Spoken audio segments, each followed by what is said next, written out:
Hello बच्चों, नमस्कार। मैं राहुल सोलंकी एक बार फिर स्वागत करता हूं आप सभी का आपके अपने छोटे से परिवार समर्पण क्लासेस पर।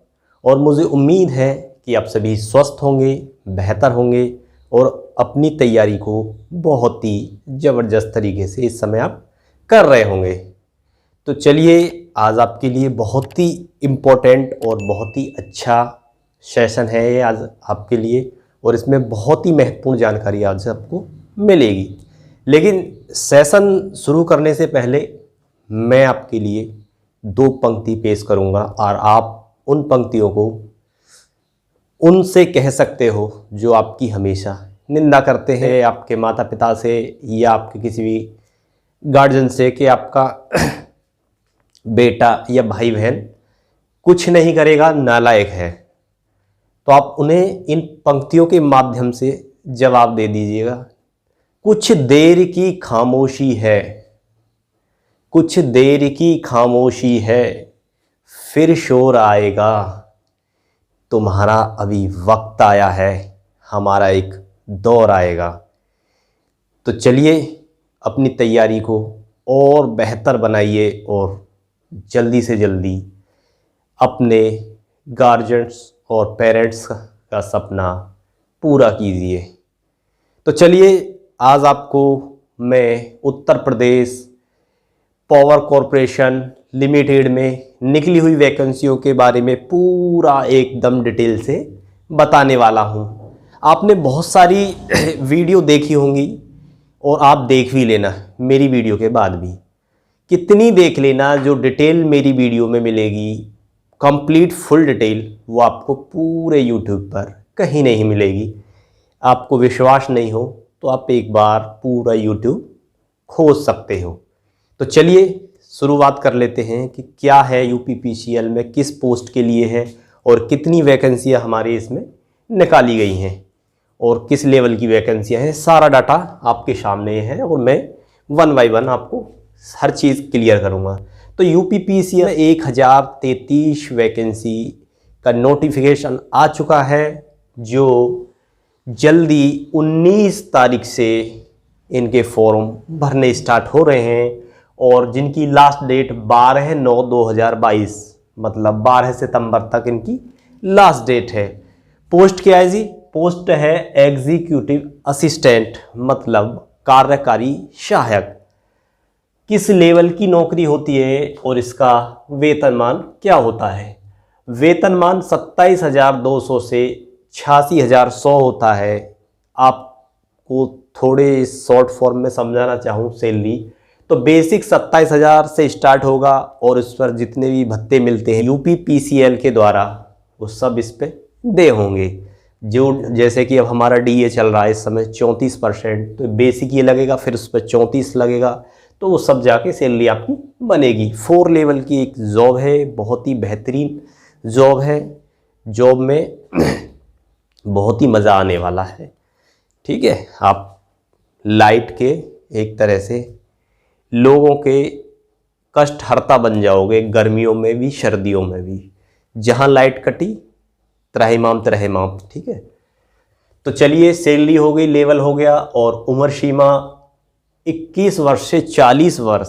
ये उन लोगों के लिए भी बहुत ही बेहतर मौका है जिनकी उम्र सीमा कई वर्ष आगे निकल चुकी है वैकेंसियों से, और उनके लिए भी एक बहुत बेहतर मौका है जिन्होंने पिछली बार पैट नहीं दिया था, क्योंकि इसमें पैट बिल्कुल भी अनिवार्य नहीं है। तो चलिए, आयु सीमा कब से हमारी काउंट होगी? आयु सीमा हमारी काउंट होगी 1 जनवरी 2022 को 21 वर्ष पूरी कर ली गई हो और 1 जनवरी 2022 को 40 वर्ष से अधिक नहीं होनी चाहिए। ये हमारी आयु सीमा है। मतलब 1 जनवरी 2022 को तो आपकी जो उम्र है इतने से इतने होनी चाहिए। ठीक है, 21 कंप्लीट हो गए हो आप और 40 से अधिक ना हो। ठीक है, और फॉर्म बता ही दिया मैंने, 19 अगस्त से अप्लाई हो जाएंगे और 12 सितंबर तक ये चलने वाले हैं। योग्यता क्या है इसमें? ग्रेजुएशन योग्यता है। ग्रेजुएशन में समझूं क्या साइंस से है? नहीं जी, बिल्कुल नहीं, क्योंकि इसमें साइंस से नहीं है, क्योंकि आप समझ रहे होंगे कि यूपी पीसीएल से हैं, विद्युत विभाग से वैकेंसियां हैं, तो साइंस होगी या डिप्लोमा होगा? बिल्कुल नहीं, न साइंस न डिप्लोमा, आप ग्रेजुएट होने चाहिए। फिर ये क्या लिखा है आपने? ये लिखा है कि इसमें आपसे टाइपिंग मांगी जाएगी, और ये भी अनिवार्य है। आपका जो टाइपिंग टेस्ट बाद में होगा, इसके लिए कोई सर्टिफिकेट नहीं है। आपका कोई जो टाइपिंग टेस्ट रिटन के बाद होगा, उसमें आपको हिंदी में 30 वर्ड पर मिनट लाना अनिवार्य है।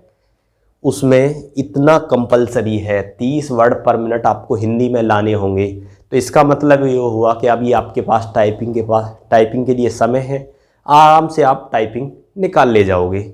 यदि आप ग्रेजुएट हो, फॉर्म डाल दो, 30 वर्ड पर मिनट की ये सब प्रक्रिया होने के बाद जब आपका टाइपिंग टेस्ट होगा, तो आप 30 वर्ड पर मिनट की टाइपिंग निकाल ले जाओगे। टाइपिंग के बारे में मैं आगे भी बताऊंगा क्या हिंदी की ही टाइपिंग है, इंग्लिश की नहीं है, वो भी आपको आगे क्लियर कर दूंगा। एग्ज़ाम का क्या रहेगा, ऑफलाइन एग्ज़ाम होगा या ऑनलाइन? प्यारे बच्चों, एग्ज़ाम जो होगा वो ऑनलाइन ही होगा। तो एग्ज़ाम हमारा होने वाला है ऑनलाइन।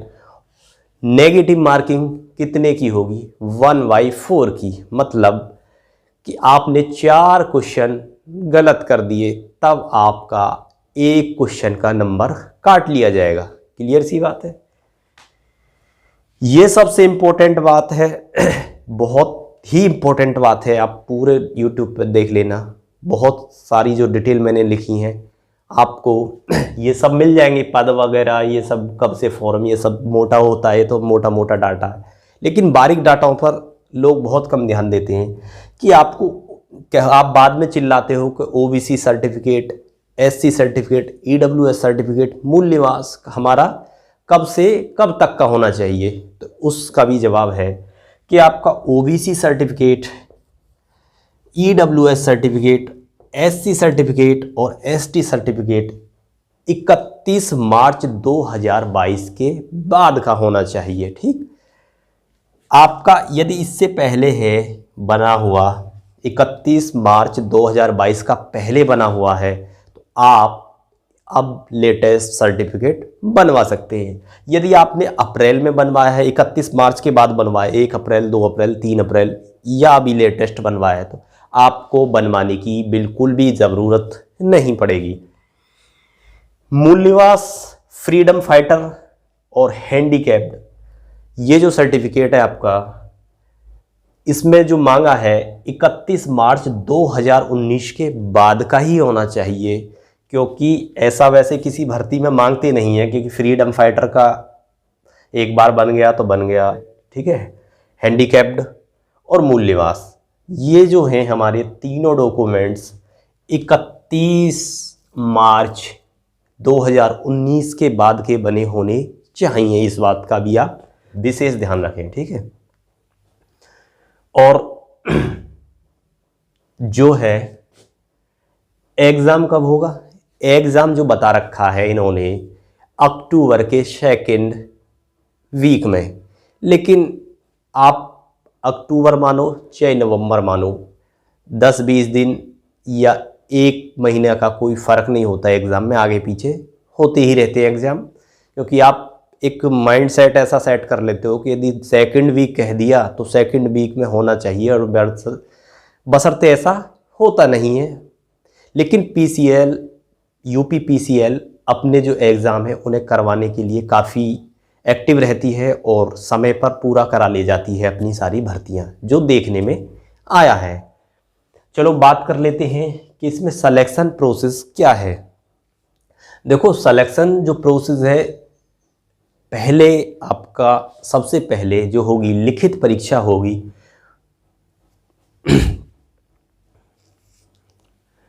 लिखित परीक्षा जो आपकी होगी वो 2 पार्टों में होगी, मतलब सीधा सीधा आप समझिए कि 2 पेपर होंगे। ठीक है, ये भी आपको नोट करने वाली बात है। आपको ये भी किसी ने नहीं बताई होगी, सिर्फ बता दिया होगा कि 2 भाग होंगे लिखित परीक्षा के। ये दोनों पेपर आपके अलग अलग होंगे। ठीक, पहला पेपर जो होगा उसमें आपसे 50 प्रश्न जो पूछे जाएंगे, ये 50 प्रश्न कंप्यूटर के टोटली 50 प्रश्न होंगे और सारे ऑब्जेक्टिव होंगे, और प्रत्येक प्रश्न के लिए आपको 1 नंबर दिया जाएगा, और गलती करने के लिए भी पूरे एग्ज़ाम के अंदर 1/4 की नेगेटिव मार्किंग रहेगी, जैसा कि इसमें भी रहेगी और इस पार्ट में भी रहेगी। ठीक है, पहले पेपर में भी 1/4 की नेगेटिव मार्किंग और दूसरे पेपर में भी 1/4 की मार्किंग रहेगी नेगेटिव। तो 50 प्रश्न होंगे, टोटली कंप्यूटर के होंगे, और किस लेवल के होंगे, जैसा कि आपने देखा होगा CCC जो एक डिप्लोमा होता है जो कई एग्ज़ामों में पीछे मांगा गया है, तो उस टाइप के प्रश्न होंगे, उस लेवल के प्रश्न होंगे। ठीक है, उनका जो स्तर होगा CCC लेवल का स्तर होगा जो प्रश्न, और ये भी पता है कि प्रत्येक प्रश्न 1 नंबर का होगा। लेकिन सबसे इम्पोर्टेंट बात जो है इसमें, ये नोट करने वाली बात, ये भी आपको कहीं देखने को नहीं मिलेगी कि 20 अंक इसमें लाना ज़रूरी है। ये क्वालिफाइंग है, केवल जो पहला पेपर होगा, जो पहला पार्ट है हमारा, ये केवल क्वालिफाइंग है। इसके नंबर आपकी मेरिट में नहीं जुड़ेंगे, लेकिन इस पेपर के अंदर आपको 20 नंबर लाना कंपलसरी होगा। तो 20 नंबर लाना आपको कंपलसरी होगा, ये केवल क्वालिफाइंग है, ये बता दिया। और इम्पोर्टेंट बात इसमें एक और चीज़ कि यदि आप 20 नंबर नहीं लाते हो, इसमें क्वालिफाइंग नहीं होते हो, तो इसकी कॉपी आपकी चेक नहीं होगी। ठीक है, इसकी कॉपी जो पेपर सेकंड होगा, जो भाग सेकंड होगा, इसकी कॉपी चेक होगी जब आप इसमें क्वालिफाई हो जाते हो। क्वालिफाइंग आपका ये पेपर चेक हो जाता है, पहले जब ये चेक होगा। ठीक है, आपकी जो पेपर सेकंड है, सेम एज मैं कहूँ तो जैसे CPO में आप फिज़िकल क्लियर जो कर जाते हैं बच्चे, उन्हीं का सेकंड मेंस जो होता है इंग्लिश का, उसकी कॉपी चेक होती है। फिज़िकल में फेल तो उन बच्चों की कॉपी चेक नहीं होती। तो ऐसे ही इसमें कि जो आप इसमें फर्स्ट पेपर में क्वालिफाई हो जाओगे तो सेकंड की जभी कॉपी आपकी चेक होगी। तो पहले पेपर का तो हमने समझ लिया कि डाटा क्या है, क्या पूछा जाएगा, किस टाइप का पेपर आएगा, कितने नंबर लाने ज़रूरी हैं, और इसके नंबर मेरिट में जुड़ेंगे या नहीं। ये सारे डाउट हमारे इस पहले पेपर के एकदम से बिल्कुल क्लियर हैं, इसमें आपका कोई डाउट नहीं है। बात कर लेते हैं भाग सेकंड। अब देखो, मेरा जो है हिसाब, जो मानना है, इन्होंने ये तो नहीं कहा कि दोनों पेपर अलग अलग डेटों में होंगे या सेम डेट में कहेंगे, लेकिन दोनों पेपर एक ही दिन हो जाएंगे और आगे पीछे थोड़ा गैप रहेगा दोनों में, और दोनों पेपर आप दे के चले आओगे। तो पहले ये वाला पेपर की कॉपी चेक होगी, यदि आप इसमें क्वालिफाई हो तो तब ये चेक होगा, उसके पहले ये चेक नहीं होगा। ये नहीं है कि ये भी दोनों एक साथ चेक करें। ठीक, बात आती है पेपर सेकंड की। पेपर सेकंड में क्या क्या आपसे पूछा जाएगा। देखो, पेपर सेकंड में उन बच्चों के लिए बहुत ही सुनहरा मौका है जिनका हाथ थोड़ा जीके में तंग है, क्योंकि जीके यहाँ मात्र 25 क्वेश्चन आ रहे हैं जो 25 नंबर का वेटेज लिए हुए हैं। तो जीके का वेटेज बहुत कम, ना के बराबर है। ठीक, और रीजनिंग में क्या है, रीजनिंग में कितने पूछे, रीजनिंग में हमसे 45 क्वेश्चन होंगे जो 45 नंबर के होंगे, और हिंदी में 55 क्वेश्चन होंगे जो 55 नंबर के होंगे, और इंग्लिश में भी 55 क्वेश्चन होंगे जो 55 अंकों के होंगे। तो उन बच्चों के लिए बहुत ही सुनहरा मौका है जिनकी इंग्लिश और हिंदी पर दोनों पर बहुत ही अच्छी कमांड है।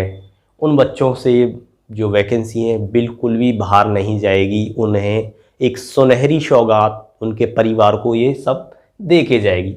तो मतलब क्या हुआ कि भाग जो सेकंड है वो 180 प्रश्नों के साथ 180 अंक का होगा। तो मतलब ये हुआ कि जो मेन एग्ज़ाम होगा ये हमारा ये है, 180 नंबर इसमें आएंगे। तो चलिए, ये पेपर हो गया, ये सिलेक्शन प्रोसेस पर हम इस समय चल रहे हैं। जब हमारा एग्ज़ाम हो जाएगा तो एक कट ऑफ UPPCL द्वारा जारी की जाएगी।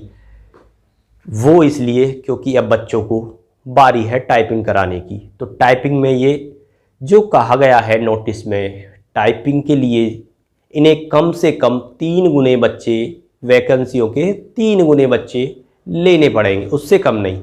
लेने को 4 गुने ले लें, 5 गुने ले लें, लेकिन 3 गुने इन्हें कंपलसरी लेने पड़ेंगे टाइपिंग के लिए। तो कट ऑफ जारी करेंगे, इस बेस पर कट ऑफ आएगी कम से कम 3 गुने।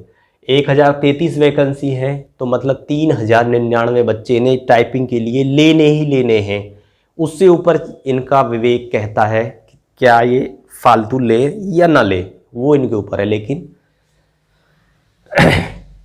टाइपिंग में अब देखो, टाइपिंग की बात कर लेते हैं। जब ये 3 गुने बच्चे टाइपिंग के लिए ले लेंगे, 3 गुने मतलब उससे कम नहीं, फालतू ये होंगे, ठीक है, 3 गुने प्लस। नोटिस में बाउंडिंग कर दी कि हम 3 गुने से कम बच्चे टाइपिंग के लिए नहीं बुलाएंगे। तो टाइपिंग हमारी 20 अंकों की होगी। और यहाँ भी मैं आपको एक इतनी इम्पोर्टेंट बात बताऊंगा, पूरे यूट्यूब पर घूम लेना, आपको बिल्कुल भी नहीं मिलेगी कहीं भी। क्या बात है कि 20 अंकों की टाइपिंग होगी और इसका रोल इसके साथ होगा। कैसे कि 20 अंकों की जब टाइपिंग होगी, हिंदी और इंग्लिश दोनों की होगी कंबाइंड 5 मिनट तक। हिंदी में आप 30 वर्ड प्रति मिनट कंपलसरी आपको लाना है हिंदी के अंदर, ठीक। और इंग्लिश के अंदर आपकी टाइपिंग, समझ रहे हो मेरी बात, इंग्लिश के अंदर आपकी टाइपिंग 35 नहीं आती है, 33 आ जाती है। समझना मेरी बात को, इस तो लानी है। यदि इसमें 29 आ गई तो आप फेल, ठीक है। तो इससे तो मतलब हटाओ, ये तो तुम्हें लानी ही पड़ेगी, 30 प्लस ही मतलब 30 लानी पड़ेगी, 29 नहीं चलेगी। यदि आप इंग्लिश में 33 ले आते हो, आप फेल नहीं हो, समझे, आप फेल नहीं हो, लेकिन आपको बहुत बड़ा नुकसान होगा। क्या नुकसान होगा? इन्होंने कहा है कि जो बच्चा हिंदी में 30 और इंग्लिश में 35 की टाइपिंग लाएगा, हम उसको 20 नंबर देंगे। समझ रहे हो? और इनके पास 19, 18, 15 नंबर देने का कोई ऑप्शन ही नहीं है। यदि आप इंग्लिश में 33 नंबर लेके आते हो तो आपको ये 20 नंबर नहीं दिए जाएंगे। मतलब आप फिर 180 नंबर पर ही फाइट करोगे। तो ये 20 नंबर आपके गंवाने आपको भर्ती से दूर ले जाएंगे, ठीक है। तो ये आपको 20 नंबर बहुत ही संभाल के रखने हैं। इंग्लिश में भी मैं कहूँ तो 35 लानी कंपलसरी बन जाती है जब आपको सिलेक्शन लेना होगा, ठीक है। क्योंकि 20 नंबर का झटका आपको 2-3 वर्डों की वजह से यदि लगता है टाइपिंग में तो बहुत भयंकर होगा, क्योंकि एक एक नंबर कंपटीशन में आपको बहुत आगे और पीछे कर देता है, एक नंबर ही। तो 20 नंबर का मार्जिन तो बहुत होता है। तो इसलिए इंग्लिश में आप 35 लाएं, ठीक है। क्योंकि 33 ले आते हो तो फेल नहीं करेंगे, फिर आपको ये अंक नहीं देंगे कोई भी टाइपिंग में। आप एक तरह से फिर आप अपनी टाइपिंग को क्वालिफाई मान सकते हैं। तो आपको 20 नंबर लेने हैं। इन्होंने ऐसा नहीं किया कि आप इंग्लिश में 30 लाते हो, हिंदी तो है ही आपकी 30 की, इंग्लिश में 30 लाते हो तो हम आपको 15 अंक देंगे, और 25 लाते हो तो हम आपको 10 अंक देंगे। ऐसा नहीं किया। मिलेंगे तो पूरे 20 मिलेंगे, और नहीं मिलेगा तो बिल्कुल शून्य मिलेगा, ठीक है। तो आप ध्यान रखना कि इंग्लिश में आपको टाइपिंग 35 की लानी है और हिंदी में 30 की लानी है, और 5 मिनट तक दोनों की कंबाइंड टाइपिंग होगी। और फ़ॉन्ट कौन सा रहेगा आपका टाइपिंग में? देखो, हर चीज़ का जवाब मैंने आपको इस वीडियो में दे रहा हूँ। फ़ॉन्ट भी बता दिया, कुर्ती देव का 010 या 016, ठीक है। इन दोनों फ़ॉन्टों में से कोई भी फ़ॉन्ट एक होगा जिस पर आपको टाइपिंग करनी है। तो चलिए, यहाँ तक हम पहुँच चुके, हमारी टाइपिंग भी हो गई। अब दरअसल क्या है कि अब ये लगाएंगे एक कट ऑफ, किस लिए? डॉक्यूमेंट वेरिफिकेशन के लिए, जिसमें ये वैकेंसियों की 2 गुने बच्चे बुलाएंगे। देखो, ये जो 2 गुने बच्चे बुलाएंगे, पूरा आप ये मान के चलिए कि जो बच्चे जिन्होंने 3 गुने लिए तो इतने बच्चे टाइपिंग में बाहर हो जाएंगे, तो इतने ही बच्चे उसमें रह जाएंगे। तो ये 3 गुने बच्चे नहीं लेंगे, ज़्यादा बच्चे लेंगे, क्योंकि इन्हें पता है कि टाइपिंग आगे भी हमें करानी है और उसमें भी बच्चे निकलेंगे, तो ये 3 गुने से बच्चे ज़्यादा लेंगे। और फिर कट ऑफ लगा के ये 200 में से कट ऑफ लगाएंगे। 180 नंबर तो ये हमारे पेपर के, ठीक है, और 20 नंबर ये, मतलब इनका टोटल ऑफ 200 मार्क्स, 20 की टाइपिंग और 180 का पेपर, इसमें से ये कट ऑफ जारी करेंगे।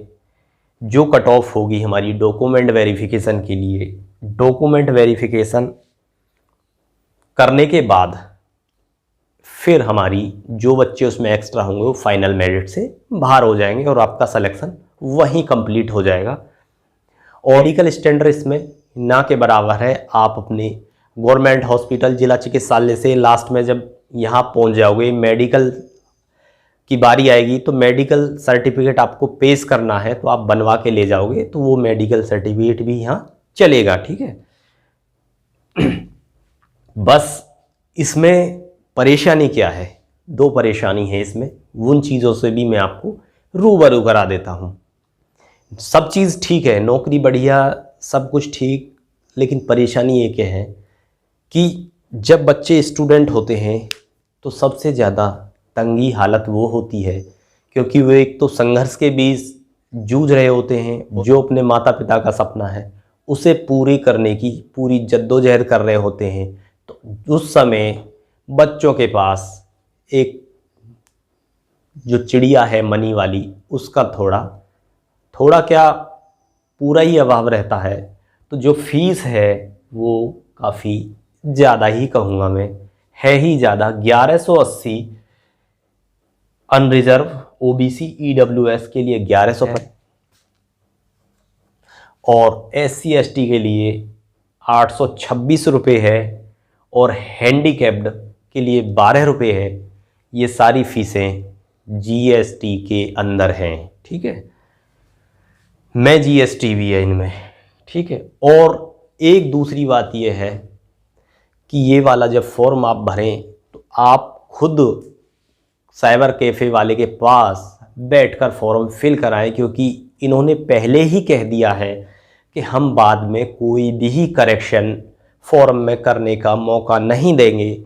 फिर बाद में आप इधर उधर लटकते झटकते हो कि मेरी डेट ऑफ बर्थ गलत, कि मेरी कैटेगरी गलत भर गई, कि मेरी हाई स्कूल की परसेंटेज गलत भर गई। तो इसलिए मेरा आपसे एक ही सुझाव है कि आप जब भी फॉर्म भरें खुद साइबर कैफ़े वाले के पास बैठकर सारी डिटेल एक बार सही से चेक करके और तभी सबमिट करवाएं, क्योंकि इसमें करेक्शन का कोई मौका आपको नहीं दिया जाएगा। बस इतनी ही सी ही इसमें बात है, उसके सिवाय और कुछ है इसमें बाकी डिटेल मैंने छोड़ी नहीं है। पूरी डिटेल एक ही वीडियो के माध्यम से मैंने समेट दी है।